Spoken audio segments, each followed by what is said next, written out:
예. 준비가 안 되고 계속 또 경선 때문에 그동안 스케줄 잡히셨던 후보님들도 경선 이후로 하겠다 했고요.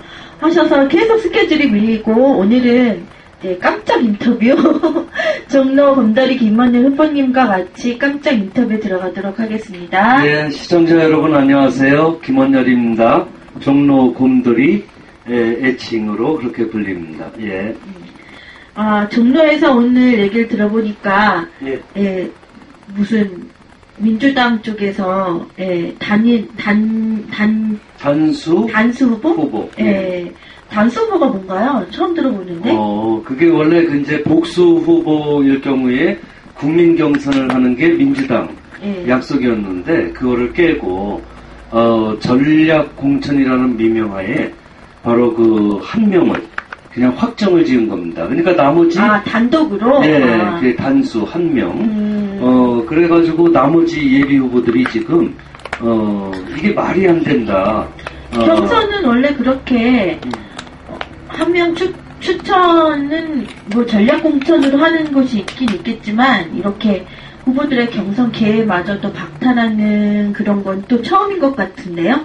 예, 서로 국민에게 약속했던 민주당의 약속이 사실은 기득권, 의원이라든가 뭐 이런 사람들 중심으로 해서 여러 군데 지금 단수 후보로 이렇게 공천이 됐고요. 나머지 예비 후보들은 국민 경선을 통해서 뭔가 새로운, 이 국민들의 바램이라든가 이런 걸 원했을 텐데 그게 좌절되고 그래서 굉장히 시비에 빠져 있다고 생각합니다. 다른 예비 후보들이.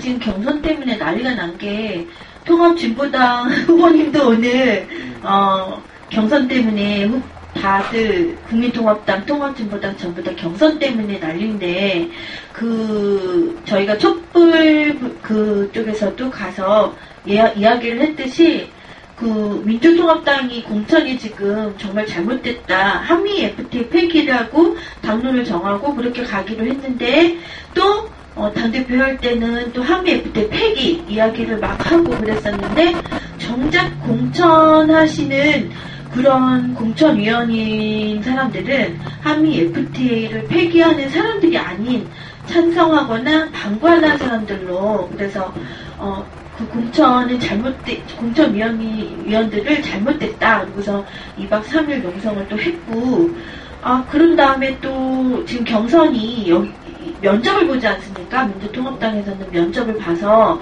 한 2명 정도를 뽑고, 거기서 또 우리가 모바일 투표로 경선을 한다고 또 그래요. 29일까지. 그래가지고, 많은 후보님들이 지금 경선에 목을 매달고 있는 상황이에요. 지금. 빨리 단일화하고 빨리 후보 단독으로 해서 야권 단일화해서 빨리 지금 선거로 돌입해야 할 이 시기에 지금 경선으로 시간을 다 내보내고 있고 오늘 이 종로에서는 제가 한번 뽑아봤는데 이성호라는 민주통합당 후보님인 것 같습니다. 이게 트위터에 올려놓은 건가 봐요? 예, 이성호 예비 후보죠? 예비 후보. 예, 오늘 공천에서 잘려. 예, 종로의 전략 공천을 규탄한다. 단수 공천, 이렇게 나왔는데요. 민주통합당은 창당대회에서 공직 후보자의 추천권을 국민에게 돌려주겠다고 약속했다. 그러나 오늘 종로의 정세균 후보의 전략 공천은 그 말이 거짓임을 만천하에 드러냈다. 오늘의 이 결과는 정세균 의원의 압력에 한명숙 대표와 공심위원들이 굴복한 결과이며 이는 국민의 심판을 받을 것이다. 국민은 민주당 지도부의 이러한 모습에 좌절할 것이며 정치에 환멸을 더할 것이다. 종로에서의 이러한 작태는 민주통합당에 심각한 정치적 손실을 가져올 것이다. 일단 이렇게 나왔고 밑으로도 굉장히 많은 이야기들이 있어요. 트위터와 또 페이스북에도 올려놓은 것 같던데 이렇게 후보님이 나오시는 이 종로 지역에 민주통합당이 당수공천으로 된다고 하면 또 반발심도 있을 것이고 국민들의 민의를 안 따랐다. 그래서 또 표가 또 뭐라 해야 되나요? 단일 후보가 안 되면 힘든 상황에서 공천부터 이렇게 문제가 되면 종로에서도 좀 뭐라 해야 되나, 야권에 대한 힘을 유권자들이 많이 안 할 가능성이 많은데, 이 단수 공천에 대해서 우리가 이제 비판만 할 것이 아니라, 이렇게 말로는 공정한 이제 공천을 하겠다. 그래서 공천심사위원회들도 이렇게 있었고, 또 촛불들이 가서 또 이렇게까지 농성까지 한 이 마당에, 예, 실제로 이렇게 공천 발표 결과가 나오는 데 있어서 이렇게 어느 지역은 단수 공천이 되고 어느 지역은 또 막 목이 달랑달랑 한 6명, 8명 중에서 경선에서 막 목이 달랑달랑하고 후보들은 거기에 목을 매야 되는 이런 상황이 왔어요. 아 진짜 통합진보당 쪽에서도 지금 경선에 또 돌입을 하고 있고, 일단은 종로에 나오시고 종로 후보님이시고, 그리고 통합진보당이시니까 통합진보당의 지금 경선이 어떻게 돼가고 있고 그 과정을 한번 얘기해 주시겠어요? 예, 통합진보당의 경우는 많은 경우 합의를 통해서 단일 후보를 낸 곳이 대부분이고요. 언제 몇 군데 경선을 하는 곳이 있는데 그곳조차도 예컨대 뭐 몇몇 사람이 심사를 한다거나 면접을 본다거나 뭐 해가지고 결정하는 것이 아니라 당원들이 직접 투표를 해가지고 경선자들 중에서 한 명을 뽑는 겁니다. 서울 지역에 예를 들면은 25일까지 당원 투표, 내일이죠? 까지 당원 투표. 예컨대 복수로 후보가 나왔다. 그러면 그 중에 당원 직접 투표에 의해서 한 분의 후보가 나오는 거죠. 그리고 그렇지 않고 미리 단일 후보가 된 사람들 같은 경우 뭐 합의를 통해서건 내부 경선을 통해서건 이런 사람들은 이제 찬성 반대 요 두 가지 50% 넘는 사람들이 투표를 하고 50% 이상의 찬성을 받으면 이제 그 공천이 완료가 되는 겁니다. 이게 바로 기존 정당들, 어떤 정당들하고도 다른 점, 직접 민주주의의 원리를 적용하고 있다고 할 수 있습니다. 지금 지난번에 모바일 투표, 국민통합당의 모바일 투표도 대의원표가 15고 국민투표는 1표로 받았기 때문에 15대 1이라는 거를 처음부터 밝히질 않았어요. 중간에 막 모바일 투표 이제 현장 투표도 어느 정도 막 신청한 이 상황에서 나중에 대의원표가 더 힘을 발휘하는 이 사실이 알려졌고, 사람들이 좀 그래도 설마 아니 많은 사람들이 참여하면 달라지겠거니 했으나 결국은 대의원표가 그 당대표도 좌지우지하는 상황이 와서 지금 아프리카 TV에도 굉장히 많은 분들이 관심을 가지고 보셨다가 갑자기 시사방이 민주통합당 당대표가 끝나고 나니까 우수수수 떨어지는 거예요. 그래서 너무너무 눈에 띄게 많은 시청자들이 실망을 했나보다. 저도 그렇게 생각을 했는데, 지금 보니까 또 경선에 와서 이제 통합진보당 쪽은 이제 당원들이 많이 참여를 하고 당원들이 자발적으로 투표를 해서 당원들의 신임을 얻어서 당원들이 이제 추천하는, 인정하는 사람들이 나간다 이렇게 되어 있는데, 또 민주통합당 같은 경우는 공심추천위원회, 공천심사위원회가 또 같은 국회의원이었던 사람들이 같은 국회의원을 어떻게 보면 결과를 갖다가 목을 자르고, 결과는 이제 목을 자르는 그런 결과가 되는 거고, 국민투표도 사람들이 많이 참여를 해서 이 후보 저 후보 보고 판단을 하는 것이 아니라 공천심사위원회가 몇 명을 올려놓으면 결국은 그 사람들은 모바일 투표로 또 국민이 뽑는다. 이렇게 되거든요. 좀 굉장히 시간도 많이 걸리고 좀 불합리하다는 생각을 많이 하는데, 그래도 지금 밀고 나가고, 종로에는 단수 공천, 그래서 다른 후보들은 아예 힘도 못 써보고 경선도 못 해보고 그냥 나가리 돼버리는 그런 상황이 왔습니다. 종로에 지금 나오셨잖아요. 어쨌든 이렇게 단수 공천을 마음엔 우리 또 안 들지만 어쨌든 단수 공천으로 해서 정세균 후보가 올라오게 되면 또 정세균 후보와 통합진보당의 김원열 후보님은 또 경선을 또 하셔야 되지 않을까요? 얘기가 지금 나오고 있나요? 그 정세균 후보 같은 경우에 이제 뭐 전화 연락도 왔었고, 네. 하는데 그때는 뭐 후보가 그 공천이 확정이 안 된 상태였고요. 오늘 비로소 뭐 공천이 확정이 됐다 그러는데 내부 반발이 굉장히 크다고 생각을 하고. 내부 반발이 심해서 지금 이성호 후보 같은 경우는 완전히 인터넷에 올려버렸는데요. 예. 뭐 누가 됐든 간에 사실 민주당 이제 후보가 확정이 되면 저는 민주당보다는 더 빠르게 약칭이 민주당이니까요. 왜냐면 사람이 통합자 들어가면 헷갈리니까 그 통합진보당은 이제 진보당이라고 약칭을 하면 진보당 후보로 제가 단일 후보가 됐었고 그 다음에 이제 기다렸죠.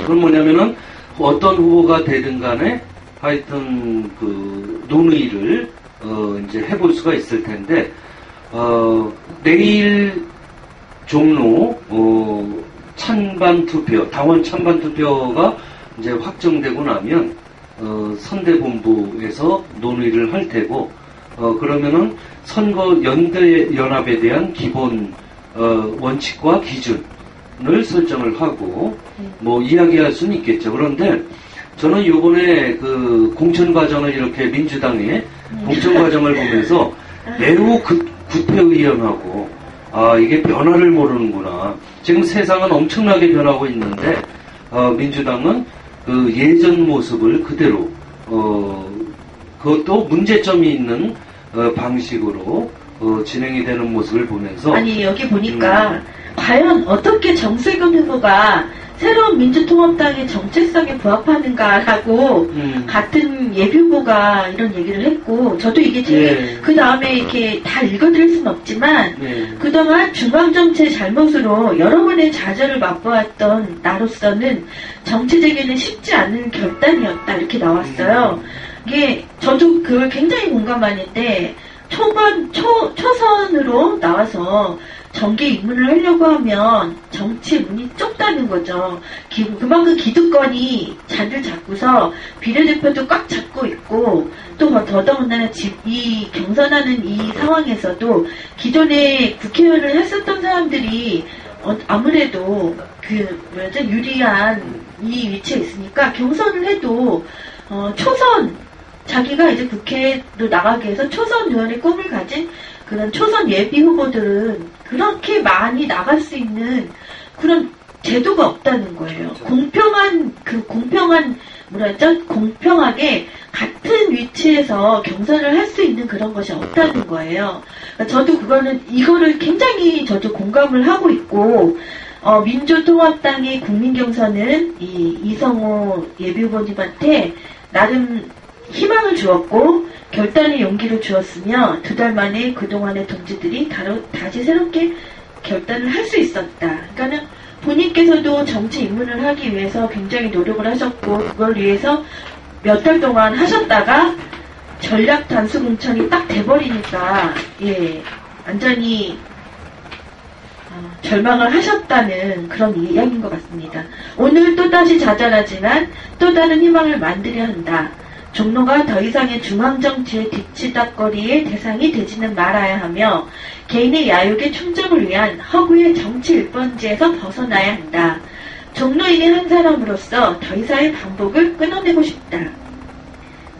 많은 분들이 이성호 힘내요.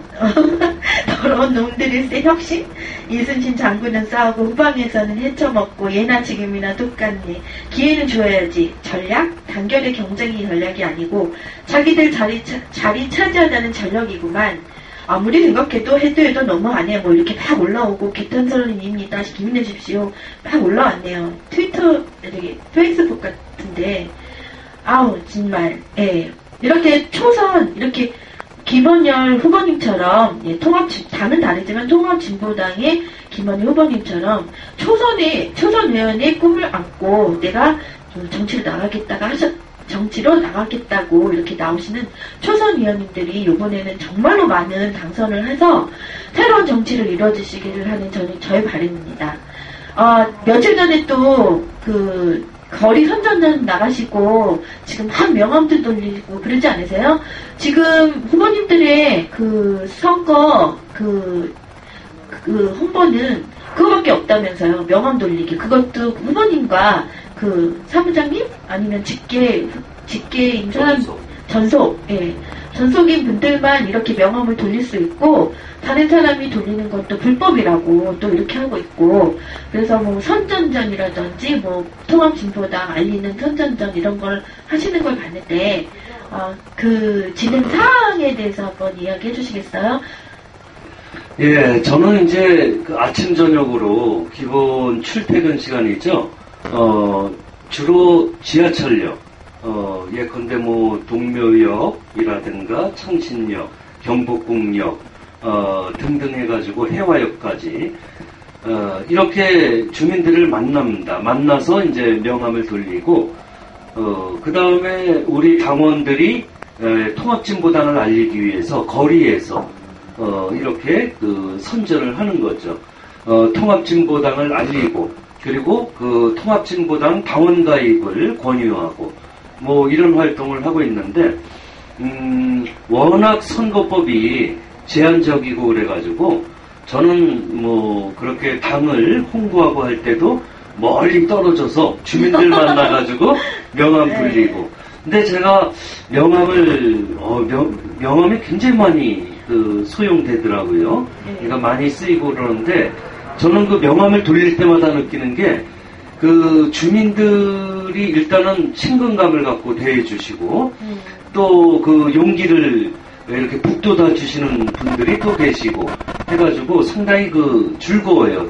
주민들 한 분 한 분 이렇게 만나 뵙는 자체가 그래서 제한된 선거운동이지만 매우 소중하게 생각을 합니다. 명함 돌리는 시간이나 뭐 이런 것을 나머지 인터넷상에서는 뭐 자유롭게 또 알려지고 있고 그래서 지금까지 인터넷상에서는 17명의 예비 후보가 있는데 종로에는 그 가운데 하여튼 뭐 한타임이라든가 또는 요즘에는 나는 후보다. 예, 나는 후보다라고 하는 CBS에서 운영하는 뭐 여기서 전국 수위를 달리고 있고 뭐 이런 것이 젊은 분들 그러니까 SNS에 친숙하신 분들이 많은 지지를 해주시기 때문에 가능하다고 생각을 합니다.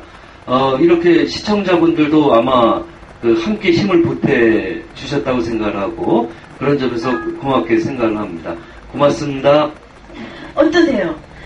이게 명함 돌리실 때 하루 이틀도 아니고 맨날 그것도 지금 아직도 추워서 아침에는 쌀쌀한데 다른 후보님들도 다 똑같겠지만 아침에 나가서 출근 때 막 명함 돌리고 또 그것도 여기 갔다 저기 갔다 그래야 되고 낮에 또 나름대로 막 여러 군데를 돌아다니시는 것 같던데 선거운동 해보시니까 그 길거리의 철학자, 길거리의 교수님 이렇게 있다가 정치에 이제 입문하시기 위해서 이제 정치를 뛰어드신 거잖아요. 느끼신 점 있으세요? 예, 저야 뭐 워낙 거리와 광장에서 수많은 분들을 뵀었고, 그리고 사실 제가 학교 명함이라든가 뭐 예전에 학술단체 협의회 대외협력위원장 명함이라든가 뭐 이런 거를 거리에서도 이렇게 드리고 뭐 한양사이버대 명함이나 뭐 이랬었죠. 근데 요번에는 다른 점이 명함이 종로 예비후보에서 김원열 해가지고 하는데 그래서 명함을 이렇게 드리고 그 다음에 이제 대화를 나누고 뭐 이러는 것이 그렇게 다르지가 않더라고요. 다만 이제 다른 점이 있다면은 보통 이제 몸잡으식으로 해서 뭐 FTA 저지라든가 한미 FTA 저지 몸잡을 또는 다른 여러 가지 몸잡을 했는데 그것이 어깨띠로 이렇게 종로 곰돌이 김원열 통합진보당에 뭐 이런 어깨띠를 한 점이 좀 차이점이고요. 나머지는 만나면 만날수록 힘이 솟는 거 보면 저도 미처 발견하지 못했던 역시 사람과 사람을 이렇게 대면하는 데 있어서 남녀노소를 가리지 않고 친화성이 있다는 점 이게 다시 한번 확인이 돼서 아주 즐겁습니다. 역시 나는 거리와 광장이 체질이라고 생각을 합니다. 네. 예. 진보를 많이 이야기하셨고 2006년도부터죠. 2006년도부터 한미 FTA 폐기에 관한 이야기와 또 강의, 연설 이렇게 많이 돌아다니신 걸로 알고 있어요. 2006년도면 이명박 정부 이전부터 많은 이야기를 하셨던 것 같고 지금 3월 15일 날 한미 FTA 폐기 발효된다고 해서 트위터도 날리고 아마 내일 청계천이죠? 청계천에서 또 토요일마다 있는 집회에서 또 많은 사람들이 나올 것 같은 그런 지금 예상을 하고 있습니다. 한미 FTA 폐기, 민주통합당도 분명히 당론으로 폐기 쪽으로 가겠다, 재협상 이야기를 했지만 실질적으로 재협상은 힘들어서 폐기를 이야기하지 않으면 안 되는 상황인데 한미 FTA 발효가 3월 15일이에요. 그 부분에 대해서 오늘 또 어떻게 생각하시는지. 예, 한미 FTA 불평등한 무역협정이죠. FTA라는 게 자유무역협정이긴 한데 2006년 그때가 2월 3일이었죠. 아주 날짜도 기억을 해요. 그때 협상 개시해서 교수들이 모여가지고 이제 공동대책위원회를 꾸렸고 그래서 지금까지 이제 쭉 지속되면서 한미 FTA의 문제점 이런 거는 많은 사람들이 공감을 하고 이렇게 굴욕적이고 그 다음에 경제 주권을 뺏기는 한미 FTA는 안 되겠다라고 많은 국민들이 생각을 하는데 이명박 정권과 한나라당 지금은 새누리당으로 바뀌었죠. 분칠한다고 해서 사실 달라지나요? 본질은 그대로인데 한미 FTA를 발효를 하겠다라고 한 겁니다. 이게 바로 국민들이 어떻게 대응하느냐에 따라서 가만히 있으면 저절로 발효가 될 거고요.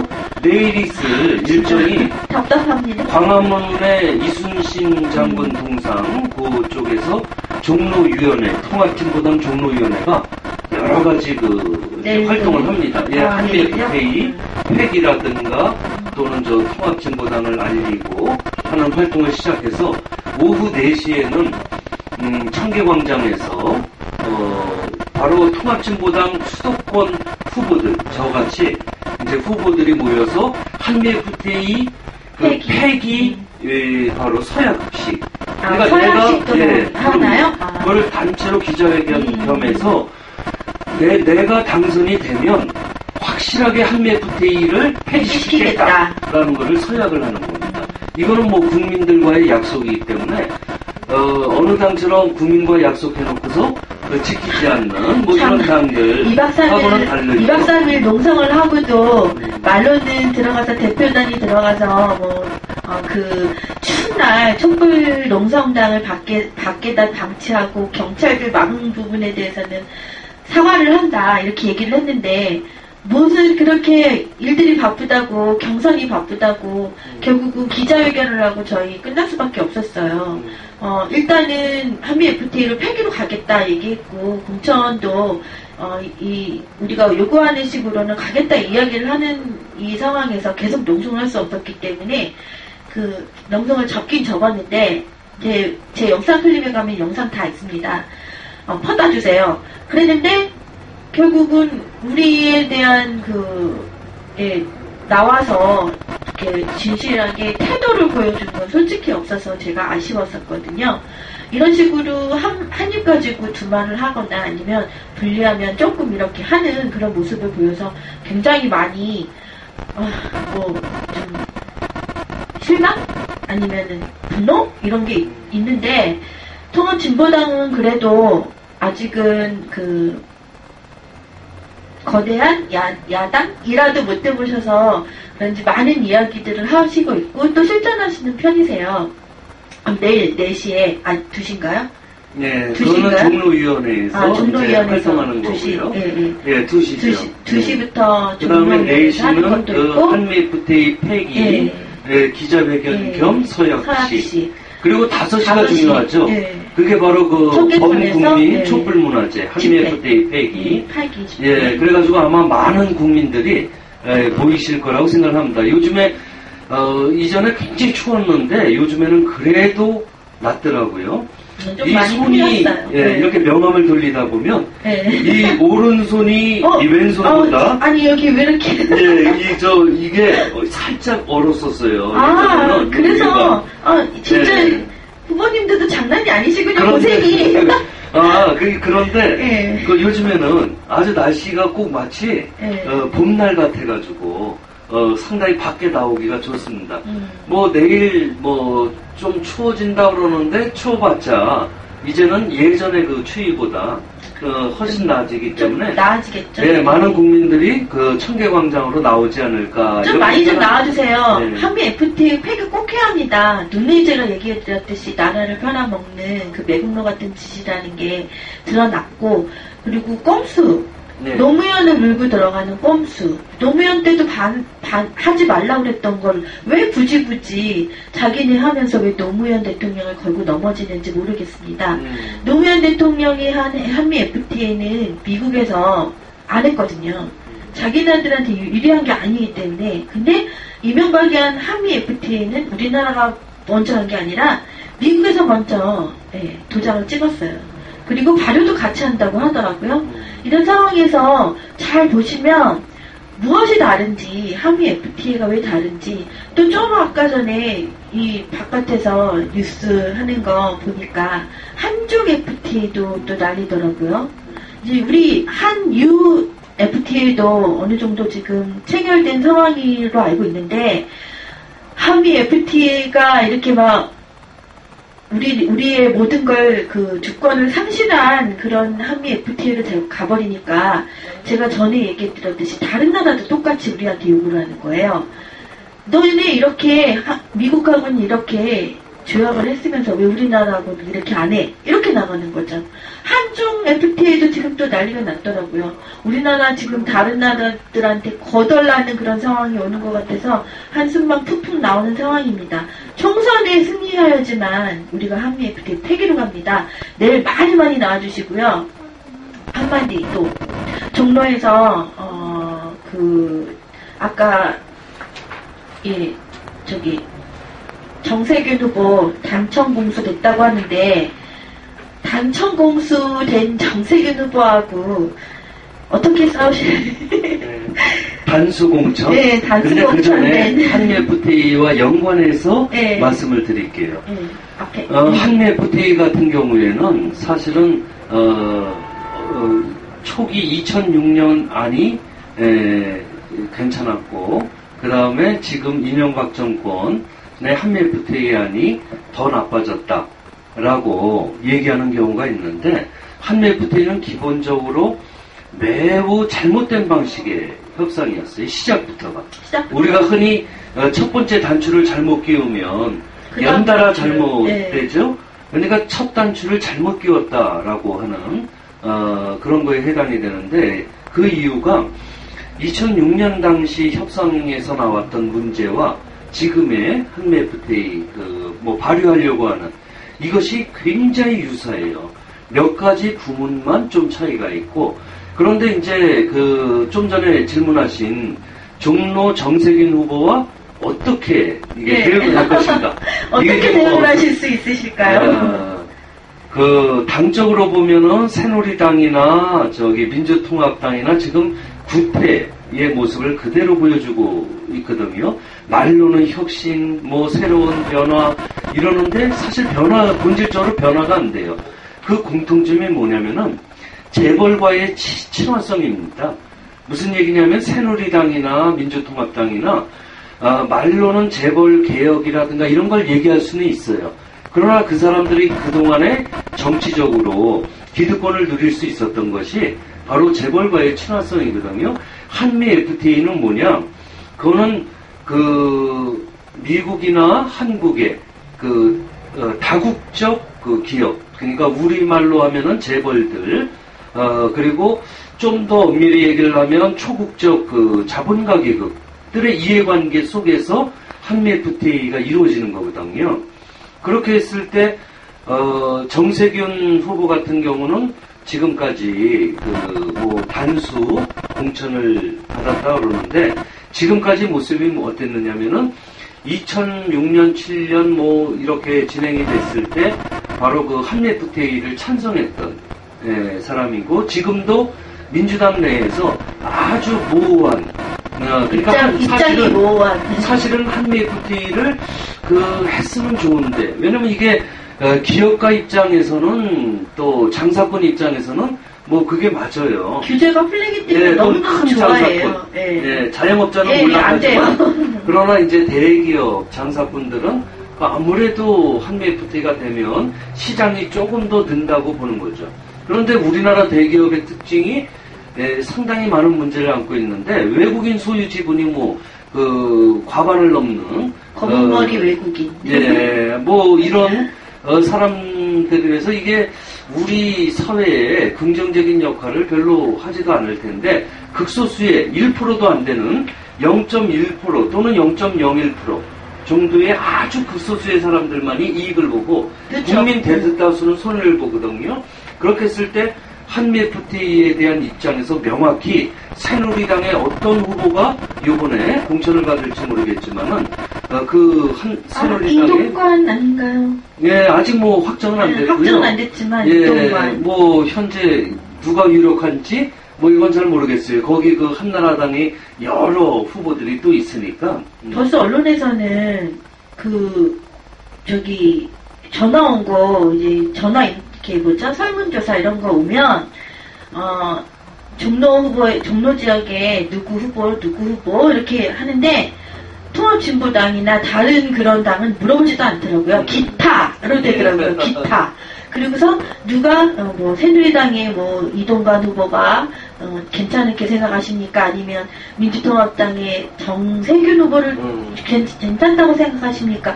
이런 식으로 오더라고요. 저번에 보니까. 자, 그래서 종로에서 언론에서 그렇게 물어가더라고요. 그리고 언론에서 플레이도 종로에서는 정세균 후보 이동관 나오는데 정세균 후보가 좀 우세한 편이고 서구 부산 쪽에 새로운 친노 세력들은 또 우세하고 이런 식으로 아예 언론 플레이를 시작을 하더라고요. 그렇죠. 종로에서 그러는 언론사 사실은 저한테도 언론사에서 많은 인터뷰 요청이 있었거든요. 여론조사는 이제 그런 방식으로 하겠지만은 왜 그러냐면 종로에 진보를 추구하는 매우 다양한 사람들이 상당히 있어요.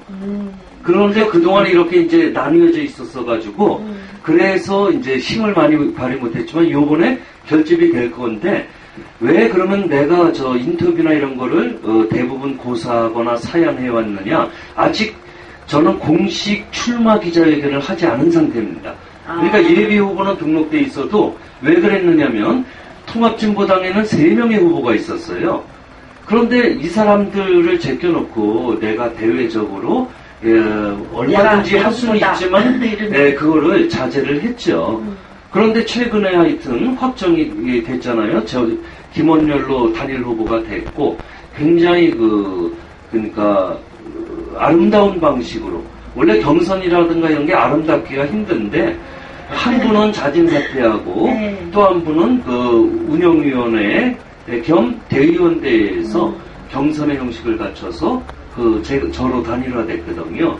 그러니까 이제 내일 당원들이 직접 투표에 의해서 인정만 해주면 저를 그러면 그때부터 본격적으로 이제 언론사를 향해서 국민을 향해서 바로 이제 기자회견도 하고 제가 발언을 매우 적극적으로 하게 될 텐데 정세균 후보와의 차별성은 분명해요. 한미 FTA에 있어서 저하고의 구도가 오히려 정세균 후보는 새누리당의 기본적인 입장에 더 가깝다고 볼 수가 있죠.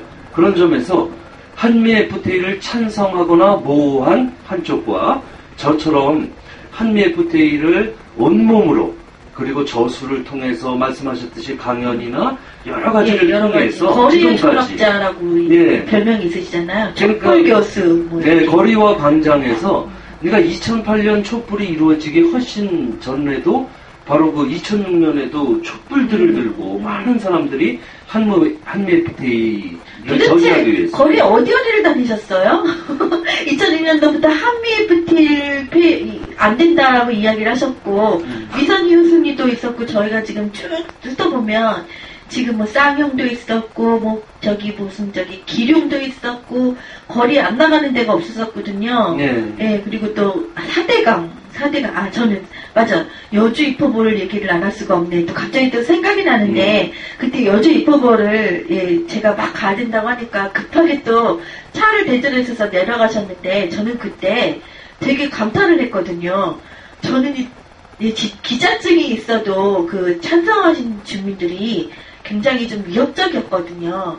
그래서 말은 못하고 속으로 그냥 부글부글 하는데 이건 아닙니다 얘기를 하고 싶었지만 참고서 부글부글 하지만 네 하면서 이러면서 하고 있었는데 뭐 교수님은 그 찬성하신 주민들하고 이렇게 대화를 하시는데 너무 설득력 있게 그렇게 얘기를 하시더라고요. 그래서 제가 교수님한테도 그랬죠.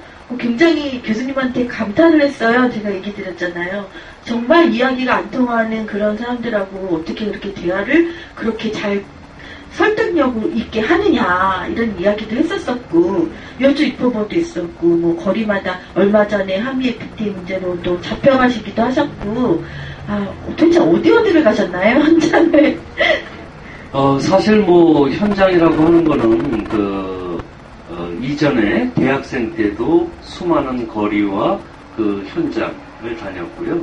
뭐 그것이 일상이에요. 그러니까 내가 중요하다고 생각을 하면 그리고 고통받는 사람이 있는 곳은 가서 고통받는 사람들과 함께 그 고통을 나누고 그다음 나와 생각이 다른 사람과도 대화를 하는데 원래 철학의 핵심이 뭐냐면요. 대화예요. 만약에 어떤 철학자가 자기 얘기만 한다 그래봐요. 그러면은 이거는 혼자 독백하거나 또는 청중들을 대상으로 일방적으로 얘기하는 식이 될 텐데 묻혀지고 마는 거죠. 네. 근데 대화를 통해서 제대로 된 철학, 세계관, 가치관이 형성되거든요.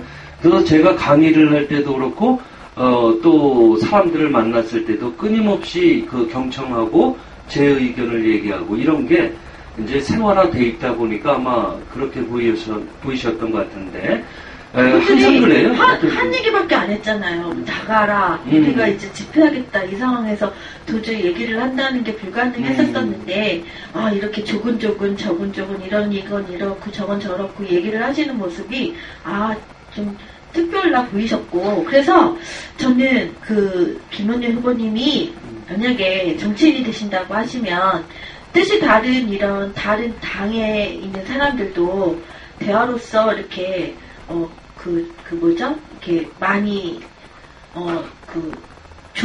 거리를 좁히지 않을까 그런 좀 희망이 있어요. 근데 한마디로 우리가 수구금통이라고 하는 사람들은 진짜 말이 안 통하는데 그래도 그렇게 대화를 시도하고 대화를 또 이끌어 나가는 그런 모습을 보고 제가 조금 감탄을 좀 많이 했고 정치에 들어가셔서는 정말 이런 분들이 그 의견이 다른 사람들을 좀 조율을 할 수 있는 그런 사람들이 없었는데 정치적으로 들어가면 또 이권을 또 많이 따지고 당론에 따지고 그러는데 거기에서도 좀 실력 발휘를 하지 않으실까라는 희망이 좀 있어요. 쌍용 저번에도 갔다 오셨듯이 쌍용도 갔다 오셨고 기룡도 많이 들어가셨죠? 네, 뭐 진보대 통하면서 갔다 기룡도 가셨죠? 기룡도 상당히 이전서부터 쭉 가서 이제 승리하는 모습도 보고 아주 기뻤고요. 쌍용 자동차 같은 경우는 그 여름날 2009년 여름이었죠. 그 사람들이 밤새면서 그 같은 노동자끼리 한 3달을 밤을 샌 것 같아요. 산자와 죽음가로 갈라놓고 이게 바로 그 자본이 그렇게 만드는 거거든요. 그러니까 자본이 구체적으로 자본가 계급은 노동자들이 분열되면 될수록 좋은 거예요. 왜냐면 그래야 지배하기가 좋으니까. 그러다 보니까 노동자끼리 서로 그 대립하고 또 이런 현상을 참 가슴 아프게 이제 보면서 고통받는 당시 쌍용 자동차 노동자들과 함께 거기 밤을 새기도 하고 뭐 이랬죠. 그거는 뭐 희망버스도 여기 지금 보시는 아프리카 시청자들도 그 2009년에 여름에 한 3달을 정말 그 아프리카에서 사셨어요. 그랬는데 정말 나중에 그렇게 공권력 투입이 돼서 그렇게 끌려가시는 그런 거 보고 정말 눈물도 많이 흘린 그런 사건이었습니다. 대표적으로 쌍용의 노동자들이 되게 많이 공권력에 처음으로 다치셨고 21명이 지금 돌아가시는 사태까지 왔어요. 진통합진보당에서는 그런 문제로 노동자들의 문제도 많이 이야기를 하셨고 재벌 타파, 재벌을 어떻게 개혁을 하느냐. 저번에 제가 선전은 따라갔었는데 재벌 개혁에 관한 그거 잠깐 좀 상세하게 좀 이야기하실 수 있나요? 아까 하다 말았는데 간단하게 얘기를 해주시면 재벌 개혁에 관한 무슨 어떻게 하시겠다고 지금 생각이 안 나는데 통합진보당에서는 어떻게 재벌의 개혁을 하시려고 하는지. 지금 재벌들이 떡볶이 가게도 빵집 가게도 아니면 오뎅 가게도 지금 다 섭렵을 해서 골목 상권까지 다 장악을 한 상황이거든요. 지금은 좀 눈치를 보느라고 조금 주춤을 하긴 하던데 또 자기들이 얘기 있으면 얼마든지 중소상인들이야 주건 말건 할 거예요. 계속 확장할 거예요. 분명히 자기네들 중요 사업이 아닌 그런 골목 상권도 그 재벌들은 독점을 할 건데 그걸 어떻게 끊느냐 이거죠. 재벌은 흔히 저런 식으로 표현을 하죠. 무슨 경제 성장을 이끌었고 그러나 지금은 문제가 있기 때문에 이렇게 뭐 규제가 필요하다. 네, 규제가 없잖아요. 그런데 사실 우리 그 사회의 재벌이라고 하는 것은 부의 축적 과정 자체가 매우 잘못된 방식이었어요. 우리의 그 재벌 형성사를 보면 그 친일 친미파들이 말하자면은 돈을 버는데 많은 국민들의 피땀으로 이루어진 돈을 긁어 모으고 그 다음에 두 번째 그 정경유착을 통해서 정경유착 그게 그 특권을 누린 집단이에요. 지금 우리 세상의 변화에 있어서는 고용 창출의 대부분을 차지하고 있는 중소기업이 살아야 우리나라가 삽니다. 예, 맞습니다. 그런데 재벌이 중소기업으로부터 그 많은 부당한 이익을 이제 얻고 있는데 재벌의 실체라고 하는 것이 사실 주식을 뭐 많이 갖고 있어서 그런 것이 아니라 핵심적인 그게 뭐냐면은 규제를 필요로 하는 부분이 이런 거예요. 총액을 이제 규제를 하는 방식이 하나 있고요. 총액? 그러니까 주식의 총액을 출자금, 출자금을 이제 규제하는 방식이 있고, 그 다음에 이제 뭐 지주회사 성격의 어떤 한 기업이 요새 홀딩스라고 그렇게 막 그런 지주회사 만들어서 돈을 그런 데로 다 꼬라박으면서 그 다른 회사는 이득이 안 난다 이러면서 노동자들 죽이고 그러는 게 그래서 우리던데. 보면은 주식 지분율이 얼마 안 되는데도 전체 그 기업을 그 재벌 기업, 그 산하 기업들을 장악하고 있는 이런 족벌 체제. 그렇죠. 매우 이거 후진적인 방식이고 이런 것들을 어떻게 하면 개혁할 것인가. 일단 재벌들은 부당이익을 많이 얻기 때문에 세금을 엄청나게 내야 돼요. 그런데 비싼 변호사들도 동원하고, 회계사들과 해서, 해가지고는 하여튼 돈을, 비자금도 마련하고, 이게 공금을 했죠.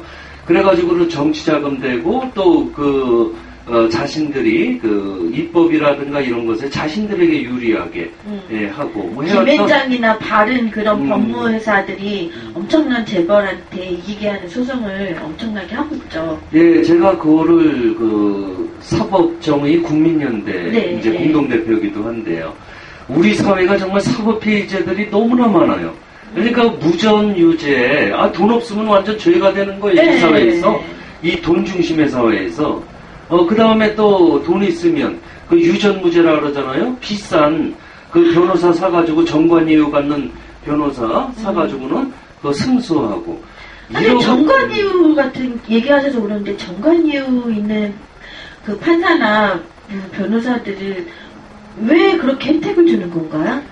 그게 뭐냐면 이제 그 관행인데요. 그 잘못된 관행이 있죠. 관행이 너무 웃긴 거잖아요. 예, 그러니까 우리 네. 사회에 잘못된 관행이 한두 가지가 아닌데, 예컨대 부장 판사를 했거나 부장 검사를 했거나 네. 뭐 이렇게 이제 그 판사나 검사를 하다가 이제 내려온 그만둬요. 사람들. 예, 이제 딱 그 법복을 벗거나 뭐 이러면서 변호사 개업을 해요. 그러면 이 네트워크가 얼마나 긴밀한지 판사들이 판결을 할 때 그런 자신의 선배나 상관이 변호사잖아요. 네, 그렇죠. 그러면 일정 기간 승소율을 높여줍니다.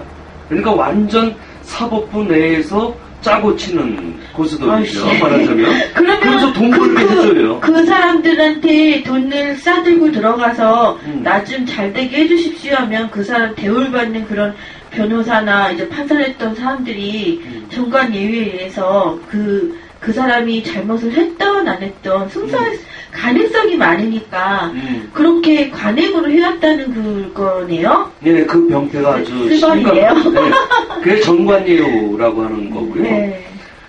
우리 사회에 대해서 뭐 이야기 이것저것 하려면은 사실은 뭐 재벌개혁하다가 이제 사법개혁으로 또 가버렸는데. 그런데 네. 그 재밌는 현상은 우리가 흔히 예전에는 삼성공화국이라고 그랬는데 요즘에는 삼성제국이라고 할 정도로 네, 맞아요. 그 병폐가 아주 심각합니다.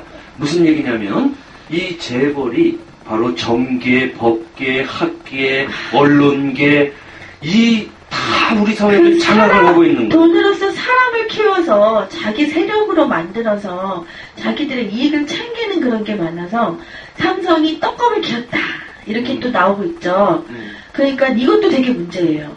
돈으로 뭐든지 할 수 있다는 사회. 그게 왜냐면 우리 사회가 사람이 중심이기보다는 이 돈이면 다인 그런 아주 천박한 그 사회 풍조가 있어요.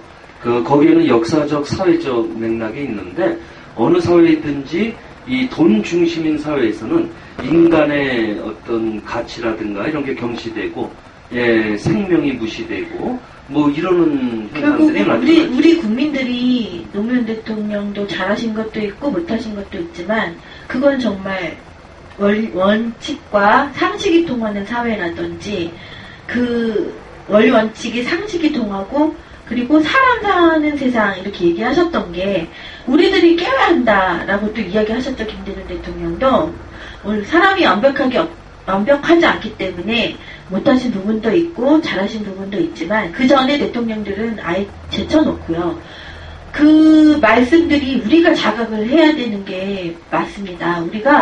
우리 스스로 시민의식, 민주의식을 갖지 못한 거예요. 제가 그거를 4년 내내 거리에서 외쳤던 그런 얘기인데 아직도 멀었다 이야기가 많이 나오고 있습니다. 우리가 깨어서 이건 안 되는 건데 우리가 본질을 알면 친일 친미의 본질이라든지 지금 1%의 그 신자유주의 경영을 하고 있는 사람들의 이런 재벌의 개혁을 외치는 왜 그러는지 그런 것만 알아도 투표를 잘할 수 있거든요. 근데 벌써부터 아직 갈팡질팡하고 분명히 이명박 대통령은 잘못했지만 그래도 너네가 안 하면 딴 사람 찍어줄게 이러는 자세부터 우리는 바꿔야 되지 않을까라는 생각을 합니다.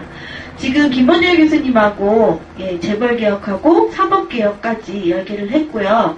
지금 10시에요. 한 5분 정도 음악 듣고 지나고 2부에서는 종로의 문제에 대해서 더 긴밀하게 이야기를 해볼까요? 예. 그렇게 네. 하도록 하죠. 하여튼 네. 전혀 예기치 않았다가 이렇게 네. 초대해 주셔서. 아, 진짜요? 땜빵 해주시는 것도 아니고, 지금 경선 때문에 모든 후보님들이 빵꾸를 냈습니다. 스케줄이 완전히 왜 뒤죽박죽 됐고요. 지금 경선 다 끝난 후에, 그래야 지금 후보님들이 나오실 그런 상황이 왔고요. 그러는 김에 저번에 실험 방송을 했었던 김원효 후보님, 이제 마이크도 있으니까 예, 다시 한번 이야기를 해보도록 했고요. 아까 지금 들어오셔서 모르신 분들은 종로의 전략공천 단수공천된 정세균 예, 후보에 대한 이야기를 지금까지 하고 있었어요. 민주통합당 예, 우리가 2박 3일간 그렇게 공천심사위원회 잘 하라고 한미 FTA 폐기를 가자고 이야기를 했는데 종로에서는 벌써 한미 FTA를 폐기를 주장 안 하고 찬성을 하고 애매모호한 태도를 보였던 그런 분을 전략 공천, 단수 공천해 버렸습니다. 지금 다른 후보 예비 후보들 지금 경선 한번 못 해보고 이제 떨어지셔야 되는 상황, 종로의 상황을 지금 얘기해 드렸습니다. 5분 후에 종로 상황에 대해서 다시 한번 자세하게 해드리도록 하겠습니다. 이 노래가 좋아요.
그래도 너인 아니야, 여인 아니야.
나가라 제발. 1% 거지 센 사람들은 제발 나가줘라 이 나라에서. 정말 바랍니다.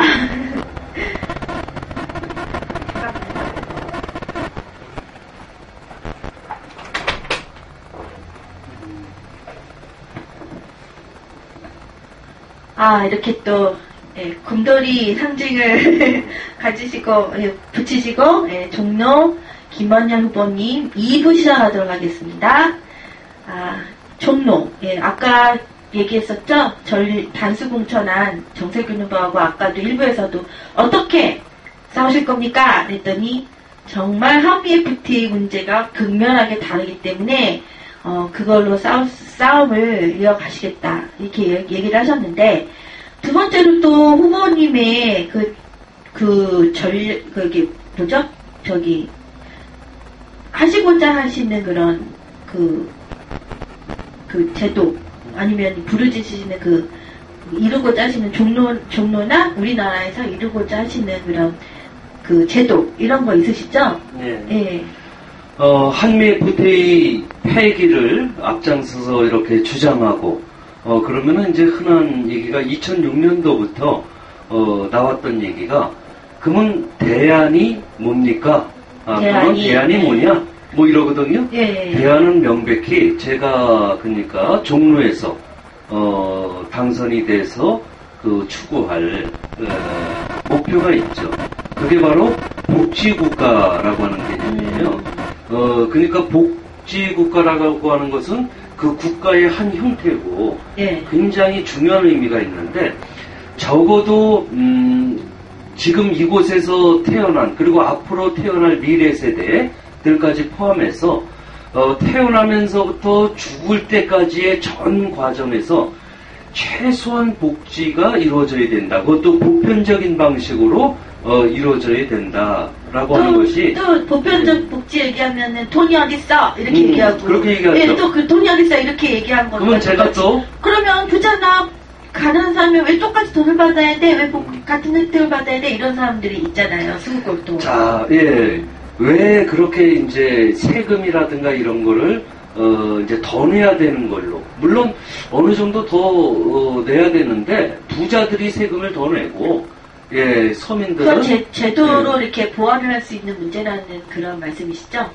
그리고 돈이 어딨냐 그러는데 우리나라에 돈이 많아요. 그런데 예를 들어서 그 재정을 마련하는 방식이라든가 이런 거는 아주 구체적인 연구를 했거든요.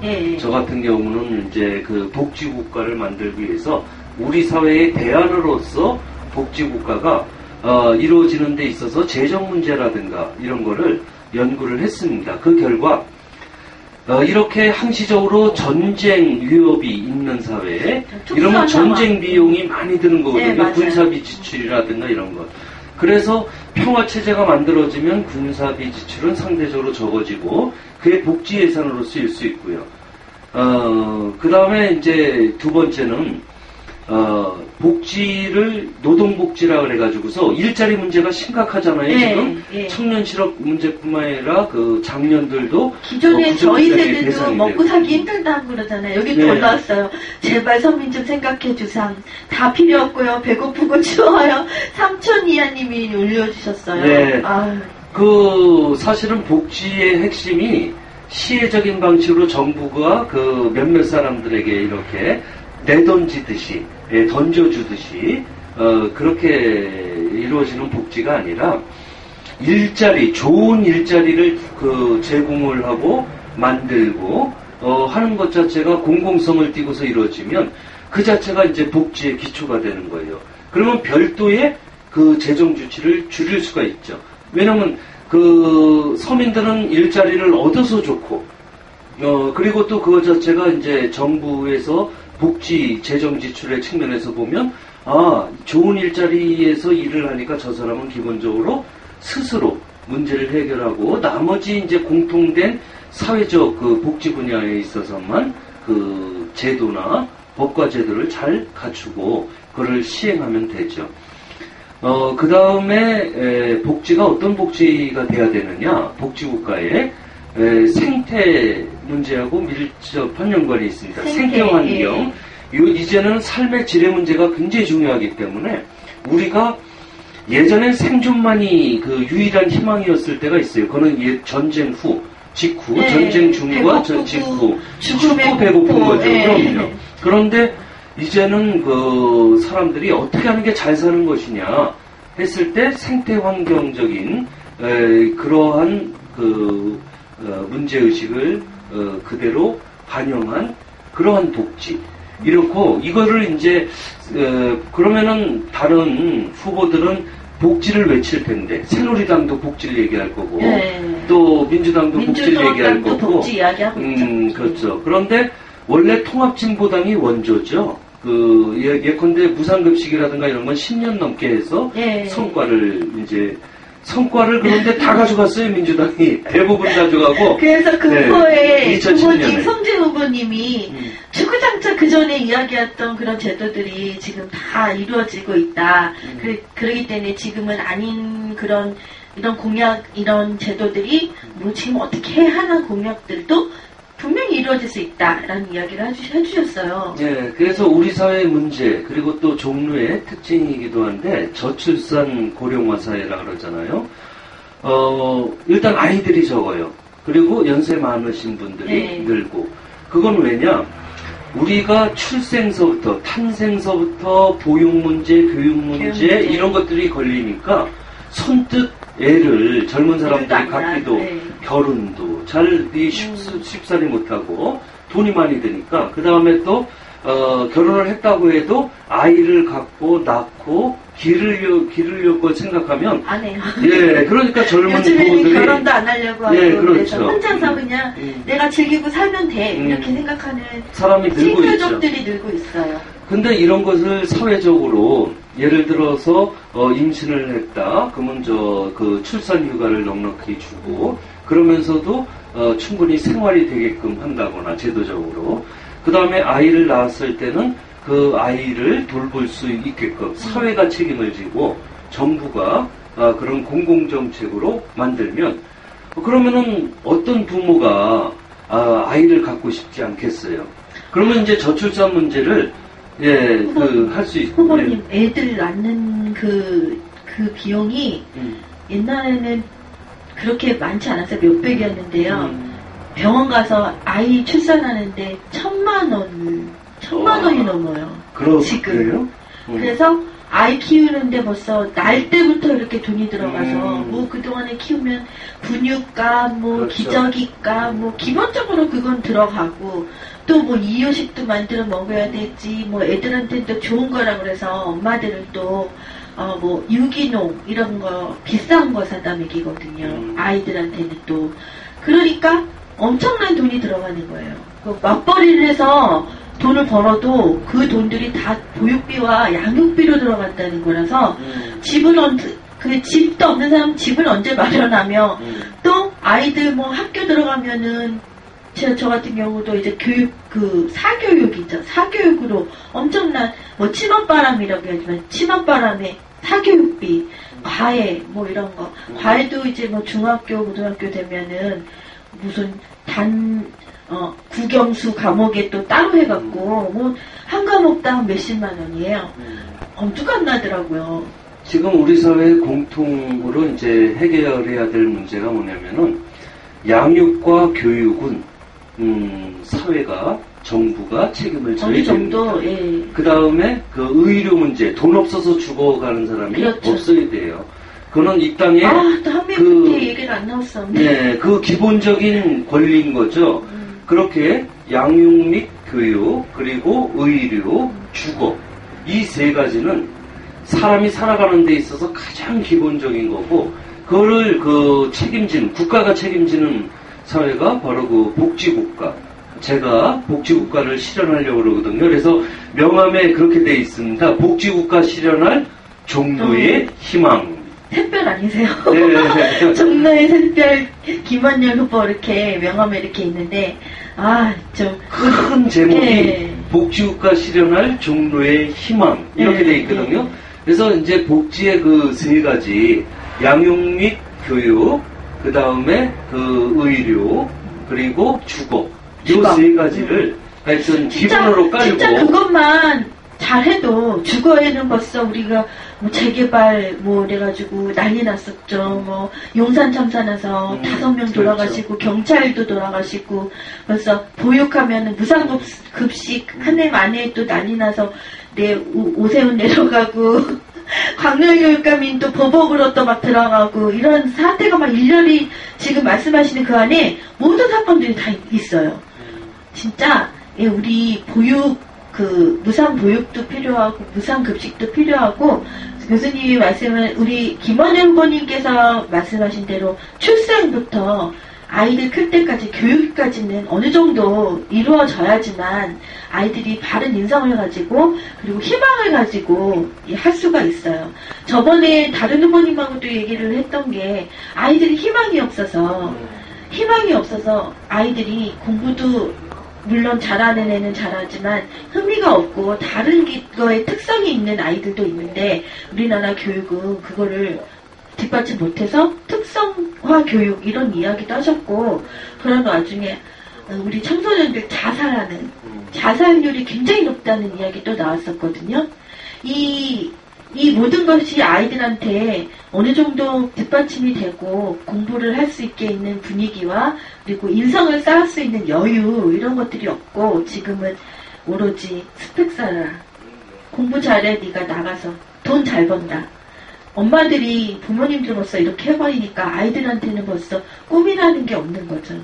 꿈이라는 게 없고 내가 이 사회에 나가서 어떻게 돈을 벌고 살아야 돼? 그럼 나도 그러면 이만큼 스펙을 쌓아야 되니까 그걸 위해서 또 본인들이 너무너무 무리하게 하다 보니까 나중에 공부에 관해서 우리 어른들은 몰라요. 영화도 나왔듯이 애들이 자살을 하고 이런 것들이 아직도 이어지고 있는 거죠. 정말 중요한 이야기를 해주셨습니다. 또 댓글이 올라왔는데 전 투표 잘 안 했는데요. 요번엔 꼭 하려고요. 이유는 아시지요? 이런 것도 있었고 남자들 등골 빠져요. 집에 들어가기 싫어요. 근데 이거는 남자분들도 남자분들이지만 여자들도 똑같아요. 여자들도 등골 빠져요. 등골 빠지기는 마찬가지예요. 요새는 맞벌이 하는 사람들도 많고 또 여자들은 저 같은 경우에 얘기를 들어보면 밖에서 이렇게 막 방송을 하거나 아니면 일을 하거나 아니면 막 현장 방송을 하고 집에 돌아가면요 할 일이 또 많아요. 집안일이 또 기다리고 있잖아요. 그렇죠. 누가 안 해주잖아요. 그러니까 여자들도 등골 빠져요. 기본적으로 서민들은 다 성별과 상관없이 등골이 빠지고 허리가 휘고 허리가 휘고 네, 그렇죠. 또 질문이 있는데 종로에는 세금을 안 내는 관공서가 많은데 재정 문제를 어떻게 해나가시려는지요? 종로구에서 5% 정도 안 내는 56%? 뭐 이렇게 많아. 56% 정도 안 내는 것으로 알고 있습니다. 라는 또 질문이 올라왔어요. 그게 뭐냐면은 이제 청와대를 비롯해서 공공건물 뭐 이런 데에서는 별도의 세금을 내질 않죠.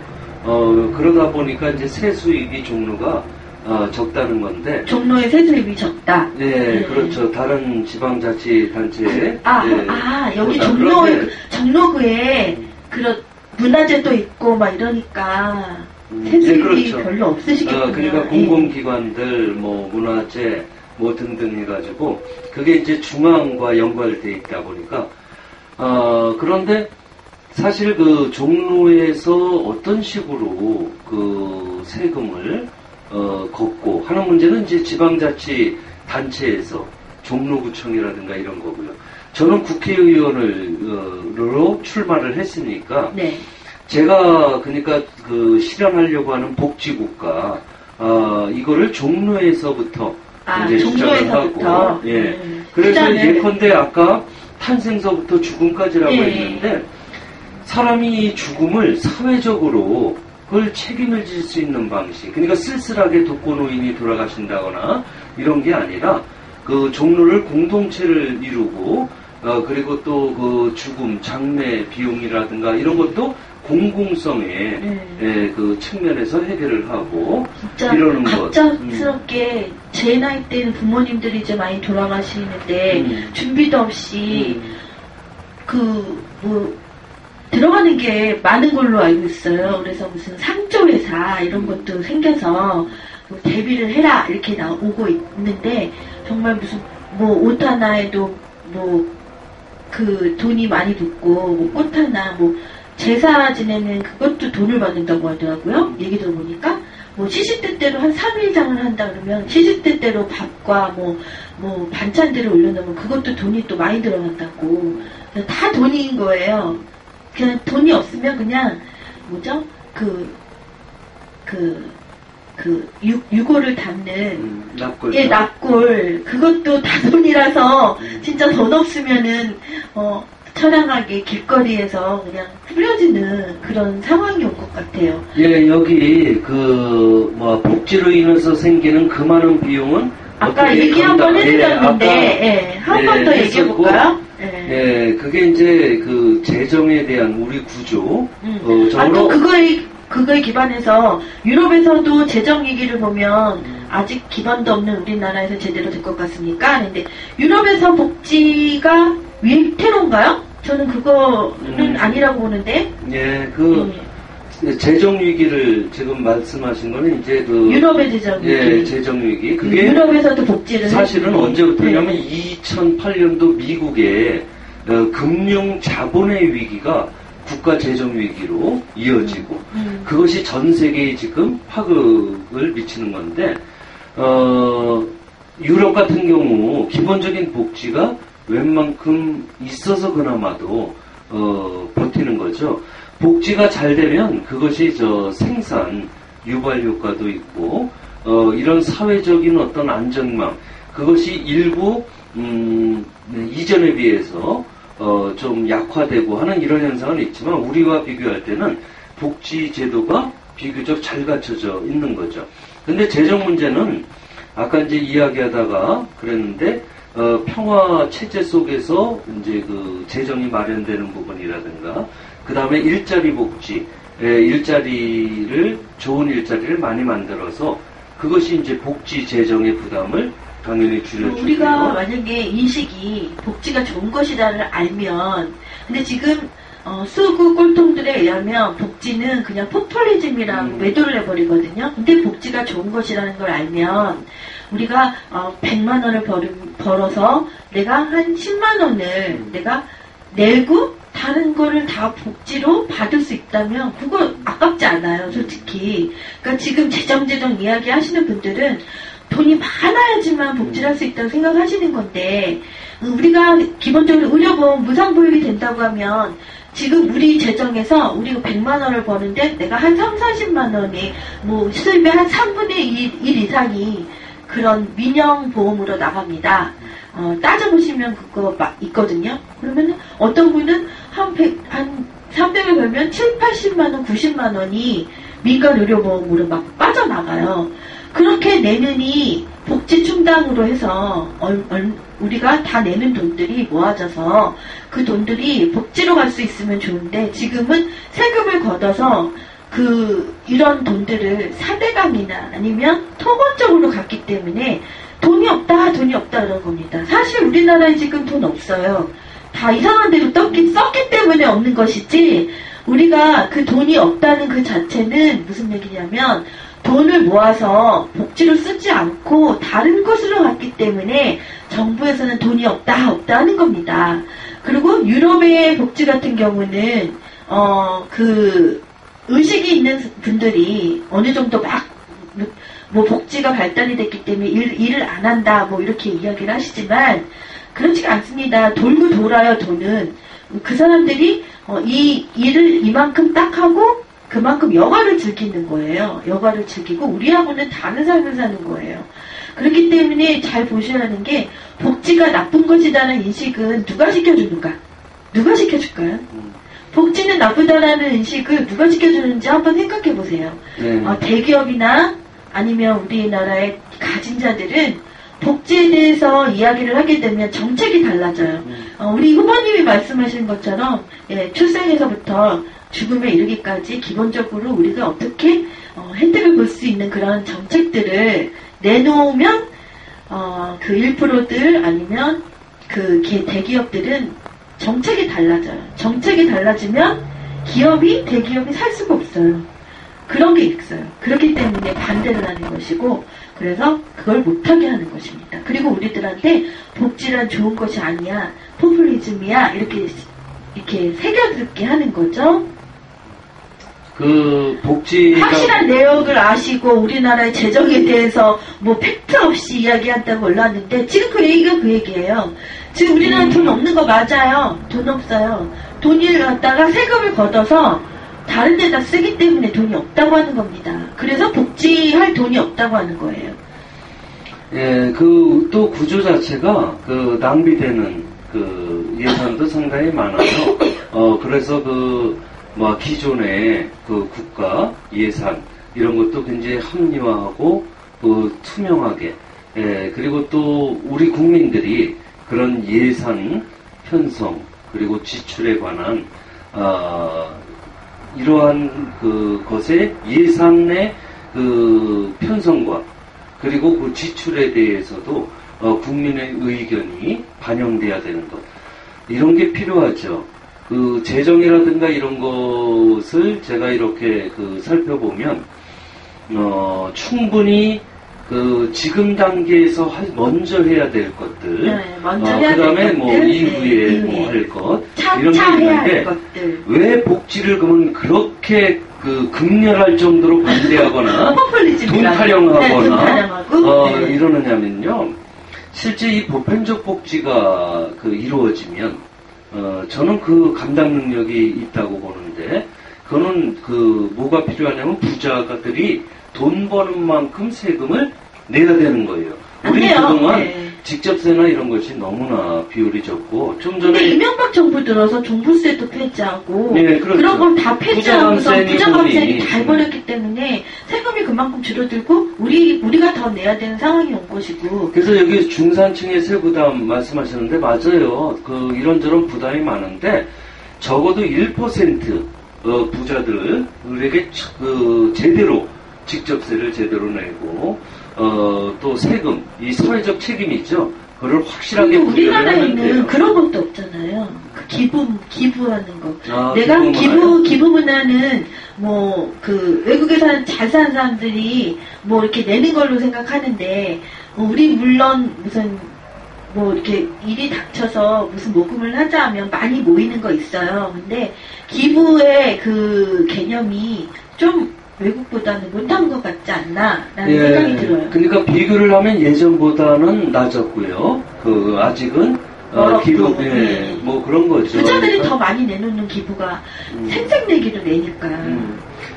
그리고 그 돈을 낼 때 그 기본적으로 그 대기업이나 재벌이나 이런 사람들은 그냥 내질 않아요. 네, 생색을 내면서 내더라고요. 그리고 생색 정도가 아니고 그 돈을 냈을 때 그것이 어떤 식으로 환급을 받고 그 세액 공제가 되고 그런 거 다 따지고 이리저리 맞아요. 했고 그래서 이제 복지국가에서 그 재정 문제 당연히 재정 문제에 대한 그 대안이 그 나옵니다.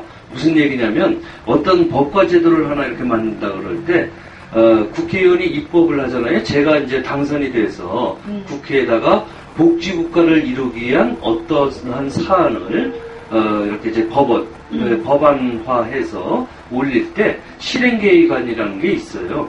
그래서 이런 재정 문제를 구체적으로 어떻게 해결한다. 저는 무조건 그 미디어 악법을 봐서도 그렇고 악법들이 많이 통과가 됐어요. 어떤 사람들이 무슨 제도를 어떻게 추천하는 것보다 이것들이 제도화를 하기 위해서 어떻게 국민들한테 좋은 제도를 하느냐가 더 중요한 것 같아요. 뭐 복지가 뭐 돈이 어쩌고저쩌고 하는 것보다도 돈을 그쪽으로 쓰는 거죠. 정책을. 그래서 만약에 후보님이 국회의원이 되셔서 복지에 대한 정책들을 뭐 이제 더 구체적으로 해서 이제 입법을 하시겠죠? 입법을 하면 그게 그 입법이 돼서 복지에 관한 제도들이 이제 딱 올라가서 통과만 되면 거기에 대한 돈이 쓰여지는 겁니다. 세금들이.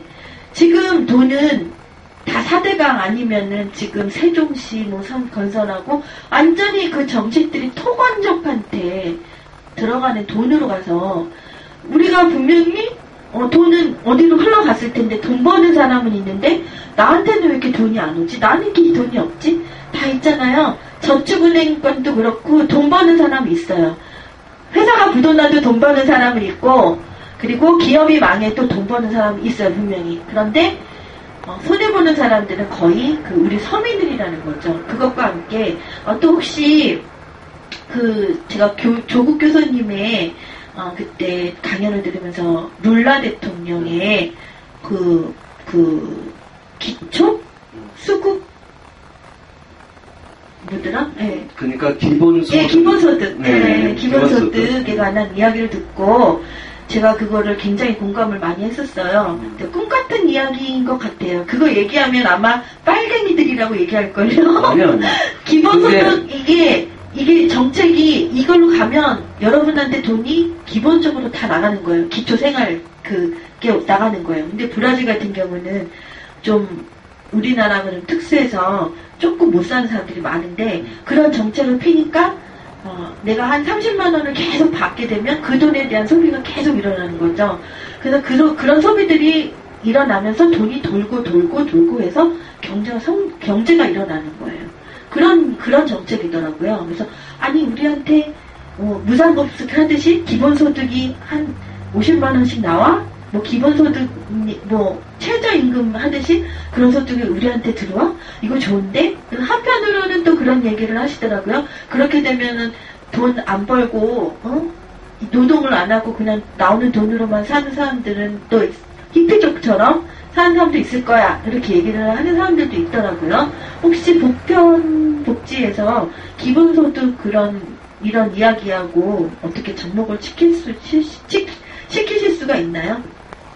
예, 보편적 복지라고 하는 것이 이제 넓은 개념이고요.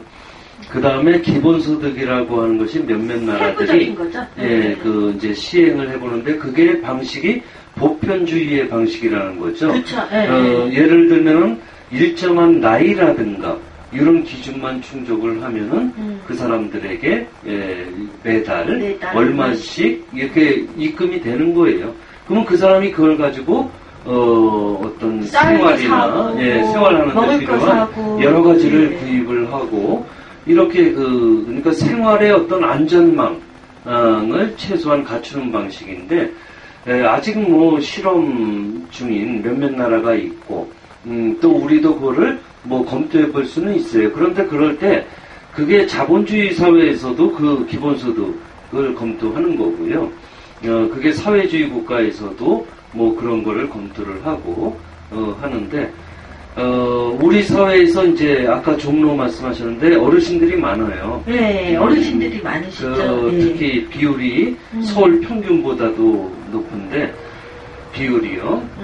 근데 이런 분들을 종로 차원에서 해결할 수 있는 것과 또 저기 서울 또는 전국적인 차원, 국가적인 차원에서 해결할 수 있는 방법이 있는데 예를 들면 이런 거죠. 종로 같은 경우는 이제 지역적 차이가 있어요. 네. 그렇긴 한데 최소한 노인들이 고민하는 문제. 예를 들면은 나이가 들면서 이 독거노인이 늘고 있잖아요. 네. 그러니까 그것이 기존의 경로당 같은 방식은 몇몇 사람들만 와서 이렇게 하는데 실제로 나이 드신 분들이나 나이 차이에 상관없이 모일 수 있는 공동체, 마을식, 그런 구성이 필요하죠. 그래야 이제 외로움도 덜 느끼고 또, 나이가 들면서 아프고 그랬을 때 이 보건소를 활성화하는 문제, 그 다음에 치아의 문제, 치아가 엄청 돈이 많이 들어요. 이런 거로 기본적으로 이런 거를 종로 단위에서 그런데 이제 저런 거는 서울 단위에서 이루어져야 되죠. 나이 드신 분들의 복지라는 게 지금 이루어지고 있는 게 만 65세 이상 되고 그러면 지하철을 그냥 무료로 무임승 잘 수 있는 거. 그리고 무료로 이렇게 이용할 수 있는데 돈도 조금 나오는 것 같더라고요. 네, 그런 재산 정도라든가 여러 가지에 의해서 돈이 이렇게 지급이 되죠. 그건 이제 노령 일종의 기초연금과 같은 그런 형태인데 아주 적은 돈이죠. 네, 진짜 그래서 적어요. 그거를 받아서라도 좀이라도 도움이 될 수 있는데 뭐가 필요하느냐? 아니 지하철은 이렇게 하는데 버스는 또 이게 돈을 내야 돼요. 네? 버스는 무슨 얘기냐면은 버스도 되지 않나요? 아니죠. 아니에요? 예, 그래서 서울의 교통체계를 예. 교통의 공공성을 확보를 해가지고 연계가 돼야 되잖아요. 나이 드신 분들이 움직이려면은 아니 적어도 버스도 많이 타세요. 네, 그러니까 전철뿐만 아니라 버스, 마을버스 이게 연동이 돼야 되죠. 그러려면 어떻게 해야 돼요? 기존의 교통 시스템, 그 회사들 이런 거를 공영화하고 그 교통의 공공성을 확보해야 되는 문제죠. 이런 거는 서울 차원이 아니고서는 종로만 가지고는 안 되는 문제죠. 또 그리고 버스 회사들도 나 지금 이거 파산 직전이야 또 이렇게 나올 수도 있고. 그래서 그거를 이제 공공재를 활용해서 그 인수해서 그 공영화하는 거죠. 뭐 그런 방식이 있을 수 있고요. 또는 그 전 단계 과도기에서는 보조금을 통해서 그렇게 연동된 그 나이 드신 분들이 그 자유롭게 이용할 수 있게 뭐 이런 거는 그렇게 예산이 어마어마한 예산이 드는 게 아니에요. 사다강에 쏟아부은 예산 생각하면 예전에 교육비의 그 반값 등록금이라든가 이런 거 하고도 남죠. 근데 이제 중요한 거는 교육도 공공성이 강화돼야 되는 거고 그래서 이후에 고등교육도 무료로 교육받을 수 있는 거는 국민의 기본적인 권리예요. 이 땅에 태어난 사람들의. 그게 무슨 뭘 베풀어주고 뭐하고 이게 아니라 이런 국민의 기본적인 권리다 복지는 라는 공감대만 확실하면 그렇죠. 그럼 거기에 맞춰서 정책과 돈이 다 따라가는 거예요. 그렇죠. 돈이 없어서 못하는 게 아니라 정책이 생기고 서민들을 위한 그런 그 정책으로 가게 되면 돈들이 글로 다 따라가서 우리들한테 직접 와서 우리들한테 혜택이 되는 거죠. 또 여기 지금 후원님이 보시고 계시는데 삼춘이님이 수급자 장애인 자격 안 되는데 수당 받아 먹는 인간들 너무 많아 짜증나 이렇게 올라오셨는데 이거는 어느 사회나 다 똑같아요. 이렇게 자격 안 되는 거를 또 장애인들을 SOS 구출 이렇게 SBS 쪽에 무슨 구출 호루라기 이런 거 보면 장애인들을 막 착취를 하고 그런 그 좋은 점들을 착취를 하는 사람들이 있는데 이건 어느 사회나 다 있고요. 이런 사람들은 법으로 처단을 하고 그런 사람들은 그렇게 하는 수밖에 없습니다. 요즘에 제도적으로 먼저 이제 제도를 얘기하기 전에 장애 문제 있죠. 우리는 그 사람은 누구나 장애를 안고 있어요. 무슨 얘기냐면은 심신의 장애죠. 그러니까 우리가 정신적으로나 이런 어떤 장애를 겉으로 볼 땐 정상인 것 같지만 사실은 장애를 안고 있고 그 다음에 또 우리 몸도 어떤 사람도 완벽하게 이상이 없는 사람이 없어요.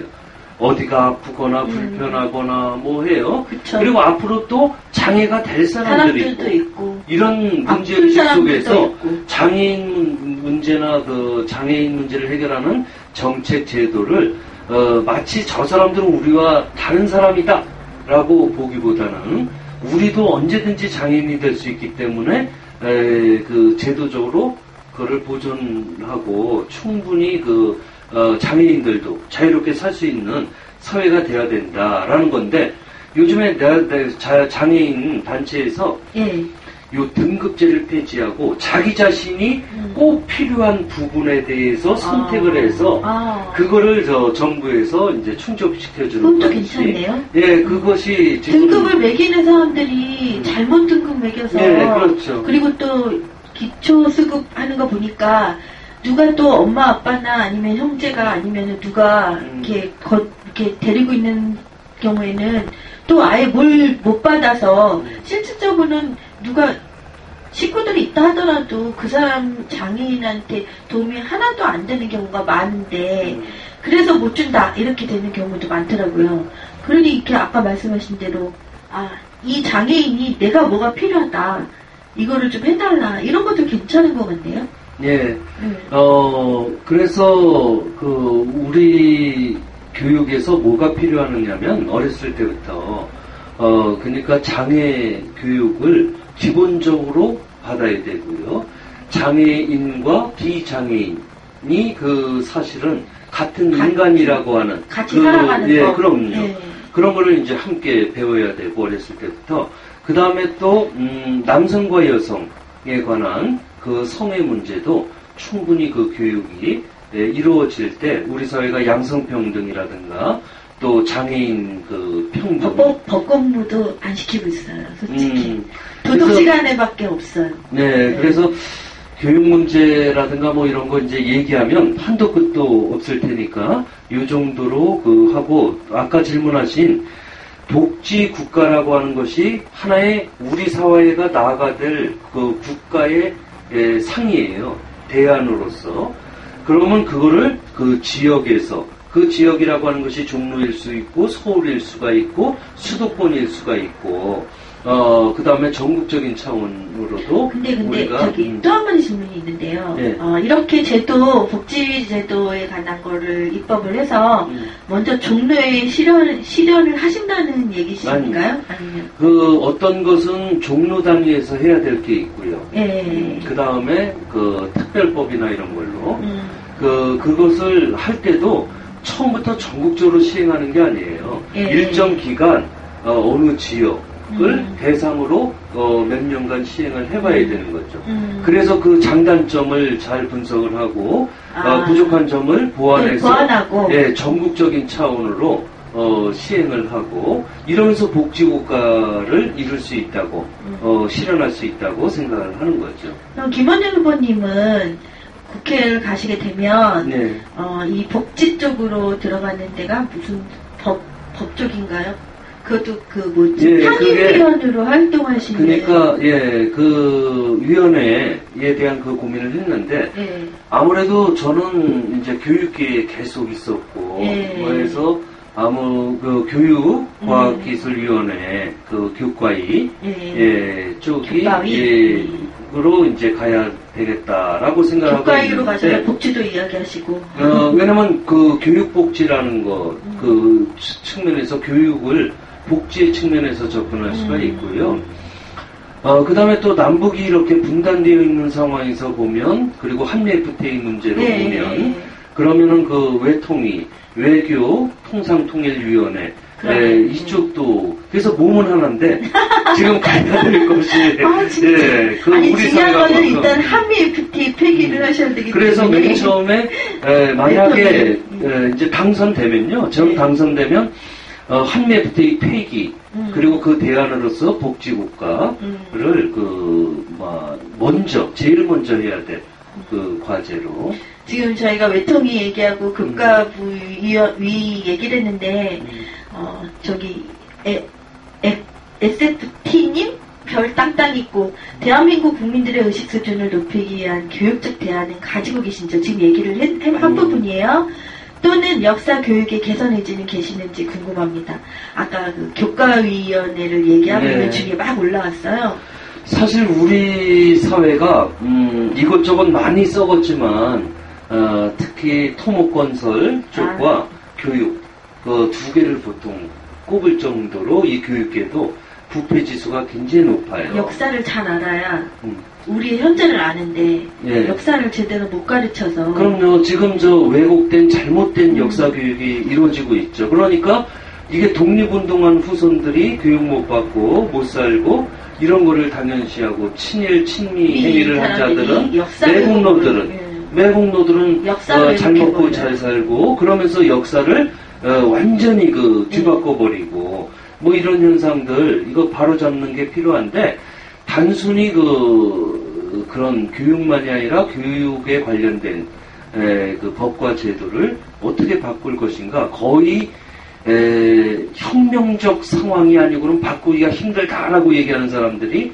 있어요. 대부분이. 그런데 그거를 교육의 공공성의 측면에서 접근을 하면 여러 가지 개선할 것들이 있죠. 예를 들어서 교육의 공공성을 가장 해치는 것은 뭐냐? 교육을 상품화하는 거예요.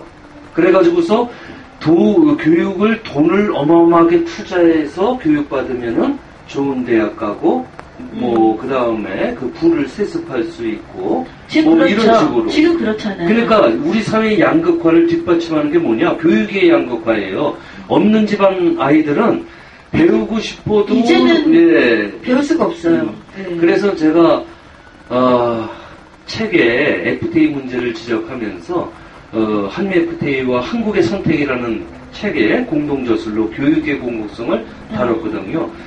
흔히 옛 속담에 개천에서 용난다 그러잖아요. 그거를 옛날 말이고 이젠 불가능하다 그러는데 사실은요. 개천이 없는 사회가 바람직한 겁니다. 무슨 얘기냐면 개천 있고 큰 강 있고 바다 있고 이게 아니라 그렇게 따지시면 그게 또 맞는 말이긴 한데 우리나라가 아직도 개천이 있기 때문에 개천에서 용나는 거를 신분 상승 뭐 이런 걸 많이 이야기를 했기 때문에 꼭 신분 상승은 아니더라도 저는 저 입장으로는 우리가 기본적인 교육을 받고 고등학교만 나와도 잘 사는 사회 뭐 굳이 대학을 안 가도 뭐 그렇게 머리 피 터지게 싸우고 막 스펙 쌓아서 뭐 좋은 직장을 뭐 삼성이나 이런 대기업을 가기 위해서 피 터지게 안 해도 되는 사회 이거를 하고 싶어요 정말. 그럼요. 사실 공부하기 싫은데 대학에 간다는 것처럼 본인도 불행하고 주변 사람들도 적성이 안 맞아서 하다 그만두고 막 이러잖아요. 그런 거죠. 그래서 고등학교만 나와도 충분히 먹고 살고 가정을 이루고 아이들을 충분히 결혼하고 그냥 잘 살 수 있는 그런 사회를 원합니다. 그렇게 돼야죠. 네. 그러기 위해서 이제 김원년 후보님은 교과이던 외교 통상부터 가셔야 되는 국회로 진출하셔야 되는 인물임을 다시 한번 강조드리고요. 이렇게 보편적인 복지가 대안으로서 이제 아직 구체적인 건 이제 더 들어가셔서 하셔야 되겠지만 이런 복지 같은 것들이 우리의 정책의 대안이 될 수 있고 앞으로 나아갈 수 있고 해결할 수 있는 방안이 될 수 있는 많은 부분에 대해서 이야기를 드렸습니다. 종로가 이제 뭐 단수공천된 정세균 후보 아마 이동관 후보 아니면 제 생각으로는 3파전이 될 가능성이 많습니다. 꼭 이기셔야 합니다. 네, 많은 분들이 그 뜻을 함께하고 또 이렇게 힘과 지혜를 모으고 그래서 승리의 기세가 형성되고 있고요. 기본적으로 제가 가장 많이 활동한 곳이 종로고요. 이 종로에서 멋진 진보의 근거지를 이번 기회에 한번 마련을 하겠습니다. 네, 좋은 결과 꼭 이루시고 한미 FTA 폐기. 내일 또 공고를 드리자고 하면 내일 또 종로 쪽에서는 단독으로 2시부터 선전전이나 이런 걸 하시고 4시에 기자회견과 청계천 제가 참여하죠. 청계천이라고 하셨나요? 청계광장. 청계광장. 4시에 청계광장에서 한미 FTA 폐기. 서명도 하는 통합진보당 이제 서울 수도권 분들이 이제 후보님들 나오셔서 한미 FTA 내가 국회의원이 되면 나는 꼭 폐기를 하겠다는 서명과 함께 기자회견하고 5시에 집회가 있습니다. 네. 온 국민들이 모여서 축제식으로 바로 내일이 이명박 취임 4월 15일 바로 2월 25일 이때 이제 취임식이 취임 4주년이죠. 4주년이군요. 4년이 지옥 같았는데 아직도 1년이 남았습니다. 어떻게든지 우리 총선 이겨서 뒤에 총선 승리해서 총선 승리야 대선도 승리하는 것이고 한미 FTA 폐기를 위해서는 총선 승리해야 합니다. 5시에는 집회고요. 4시에는 기자회견과 이제 통합진보당 한미 FTA 폐기 꼭 하겠다는 기자회견이 있다고 말씀드렸고요. 난다님이시네요. 김원현 후보님 지지합니다. 꼭 국회의원으로 뵙고 싶습니다. 나름 노력하겠습니다. 화이팅! 고맙습니다. 그리고 오늘 이렇게 갑작스럽게 왜 김원현 후보님은 왜 땜빵이 되죠 자꾸만? 출연을 요청해 주셔서 고맙고요. 또 나오셔야죠. 앞으로 시간만 되면 제가 불러만 주시면 이렇게 오겠지만 아마 이제 유세 들어가면 정신들 없으실 것 같아요. 벌써 경선한다고 스케줄이 막 꼬이고 막 이러시던데, 예. 그렇죠. 경선이 끝나야 정청래 후보님도 나오십니다. 정청래 후보님, 최규현 후보님, 지금 전부 다 잡아놓으시고요. 문용식 후보님도 전부 다 지금 경선 때문에 다 뒤로 미뤄졌습니다. 그리고 화요일 날은 이제 천정배 의원님 나오십니다. 8시에. 네, 28일 날은 천정배 의원님 나오셔서, 당의 모든 걸 맡기셔서, 이제 무슨 후보는 아직 아니시지만, 정치에 대해서 뭐 이렇게 지나간 그런 역사라든지, 그 정치의 맥락을 짚어주실 이야기를 제가 부탁을 드려서, 천정배 의원님은 화요일 날 나오시고요. 다른 후보님들은 이제 다 뒤로 미뤄졌습니다. 29일 이후나, 이제 경선이 끝나고, 시간이 잡힐 것 같습니다. 저는 그동안에 뭐 다른 스케줄이 잡히면 좋겠지만 지금 같아서는요, 내일 같은 경우는 한미FTA 폐기하고 뭐 벌써 일요일 월요일 하면 천정배 의원님 끝나고 나면 이제 막 잡는 걸로 시간을 다 보내야 될 것 같습니다. 경선이 끝나야 이제 후보님들의 시간이 되시고요. 그리고 3월 지금 다가오죠. 이제 3월 중순부터 이제 본격적인 유세 아닌가요? 예, 그렇죠. 예. 그 중순에 이제 본 후보 등록하고 그리고 그다음에 실제 본 선거 운동은 예. 3월 29일 3월 29일. 예. 그 4월 10일까지. 3월 29일부터 4월 10일까지 이 기간에는 방송 저희 출연 못 하시니까 그 전에 막 빨리 나오셔서 우리 유권자한테 많은 이야기를 해주시라고 부탁드리도록 하겠습니다. 여러분 감사합니다. 후보님 화이팅!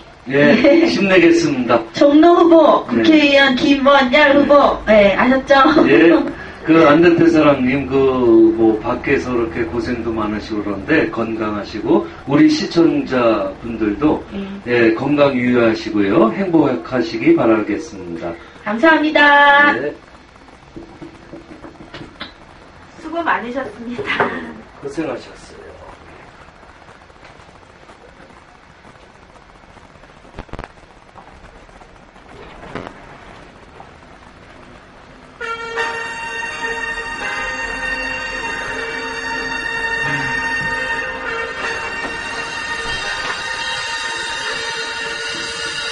여러분, 한미 FTA는 꼭 폐기하도록 합시다. 예. 헌법 위에 한미 FTA이고요.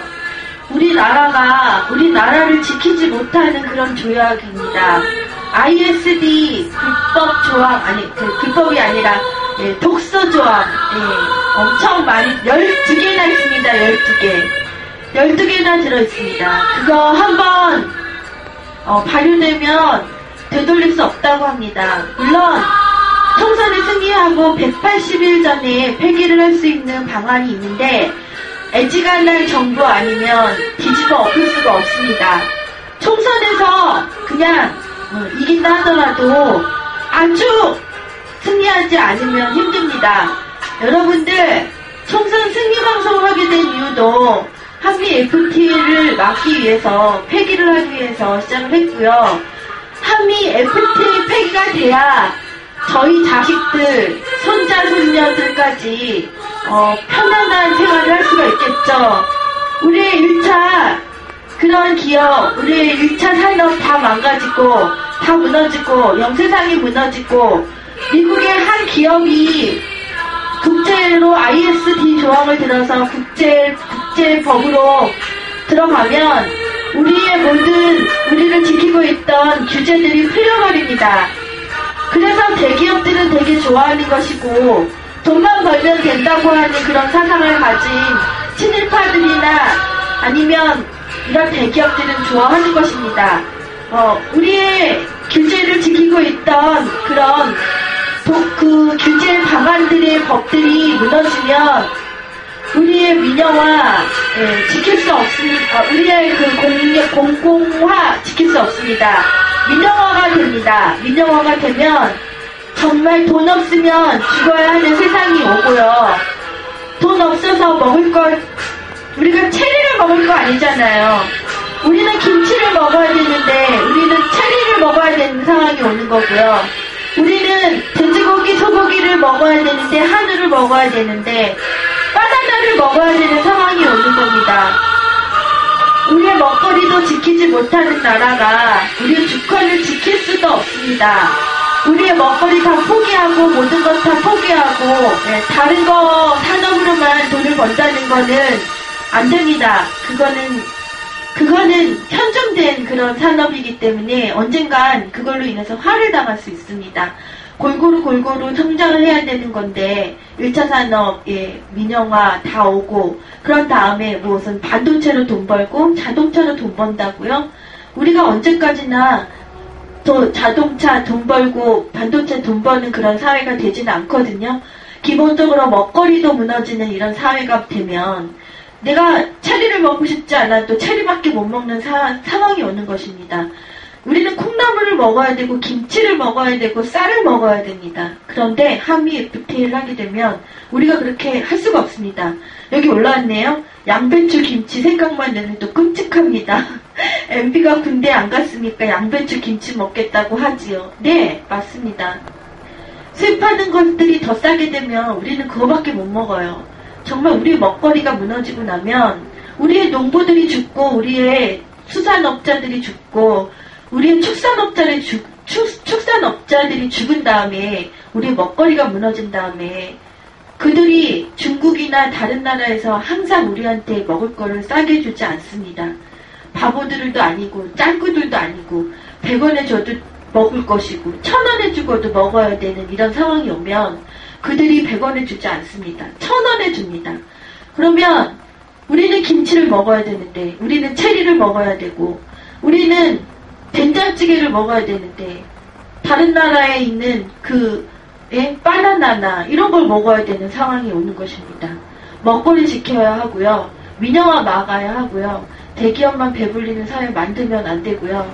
우리의 독소조항 막아서 우리의 최소한의 주권을 지키는 나라가 되어야 합니다.